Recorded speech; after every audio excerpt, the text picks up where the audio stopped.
வரும் பொது அதிகாரிகளை துன்புறுத்த அதிகாரம் கோர முடியாது என்றும், பொது நிர்வாகத்தை கெடுக்கும் வகையில் பொது அலுவலகங்களுக்கு சென்று வர சுதந்திரம் வழங்க முடியாது என்றும் மும்பை நீதிமன்றம் தீர்ப்பளித்தது.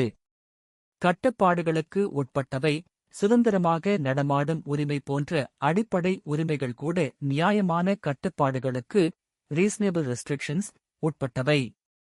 204-இல் பணி நீக்கம் செய்யப்பட்ட மனுதாரர், பார்வையாளர் நுழைவு விதிகளை மீறியதாகவும், அதிகாரிகளை அங்கீகாரம் இல்லாமல் சந்தித்ததாகவும், WCL அதிகாரிகளை தொந்தரவு செய்யவும், விரட்டவும் உள்நோக்கத்துடன் அடிப்படையற்ற மற்றும் அற்பமான புகார்களை மீண்டும் மீண்டும் அளித்ததாகவும் குற்றம் சாட்டப்பட்டது.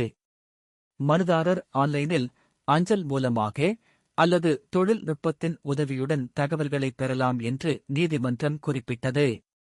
மேலும், வேலை உறவு இல்லாததாலும், அவரது நோக்கம் நல்நோக்கம் இல்லை, நாட் போனஃபைட் என்று கருதப்பட்டதாலும், அலுவலகத்திற்கு முழுமையான அணுகலை கோர முடியாது என்றும் நீதிமன்றம் கூறியது. வழக்கின் தலைப்பு: ஸ்ரீ கிஷோர் எஸ்.உ. ஜெயராம் சக்கோலே எதிர் தி வெஸ்டர்ன் கோல்ஃபீல்ட்ஸ் லிமிடெட். நடுநிலை மேற்கோள்: 2025 பீச்சினா